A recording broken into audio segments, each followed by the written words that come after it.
اور جب ہم نے فرشتوں سے کہا کہ آدم کے آگے سجدہ کرو تو سب سجدے میں گر پڑے مگر ابلیس نے انکار کیا۔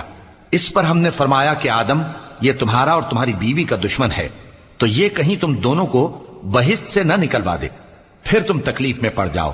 یہاں تم کو یہ آسائش ہے کہ نہ بھوکے رہو نہ ننگے، اور یہ کہ نہ پیاسے رہو اور نہ دھوپ کھاؤ۔ پھر شیطان نے ان کے دل میں وسوسہ ڈالا اور کہا کہ آدم، بھلا میں تم کو ایسا درخت بتاؤں جو ہمیشہ کی زندگی کا باعث ہو اور ایسی بادشاہت کہ کبھی زائل نہ ہو؟ سو دونوں نے اس درخت کا پھل کھا لیا تو ان پر ان کی شرم گاہیں ظاہر ہو گئیں اور وہ اپنے اوپر بہشت کے پتے چپکانے لگے، اور آدم نے اپنے پروردگار کے حکم کے خلاف کیا تو وہ اپنے مقصد سے بے راہ ہو گئے۔ پھر ان کے پروردگار نے ان کو نوازا تو ان پر مہربانی سے توجہ فرمائی اور سیدھی راہ بتائی۔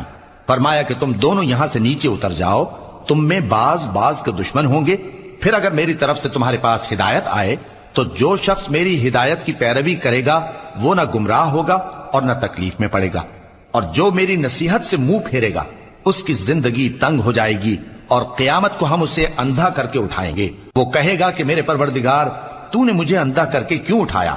میں تو دیکھتا بھالتا تھا۔ اللہ فرمائے گا کہ ایسا ہی چاہیے تھا، تیرے پاس ہماری آیتیں آئیں تو تو نے ان کو بھلا دیا، اسی طرح آج ہم تجھ کو بھلا دیں گے۔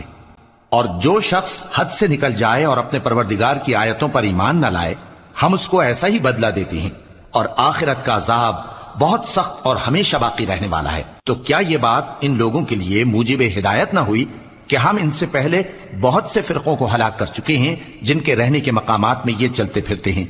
عقل والوں کے لیے اس میں بہت سی نشانیاں ہیں، اور اگر ایک بات تمہارے پروردگار کی طرف سے پہلے صادر اور جزائے اعمال کے لیے ایک میعاد مقرر نہ ہو چکی ہوتی تو نزول عذاب لازم ہو جاتا۔ پس جو کچھ یہ بکواس کرتے ہیں اس پر صبر کرو، اور سورج کے نکلنے سے پہلے اور اس کے غروب ہونے سے پہلے اپنے پروردگار کی تسبیح و تحمید کیا کرو، اور رات کی کچھ گھڑیوں میں بھی اس کی تسبیح کیا کرو، اور دن کے مختلف اوقات یعنی دوپہر کے وقت بھی، تاکہ تم خوش ہو جاؤ۔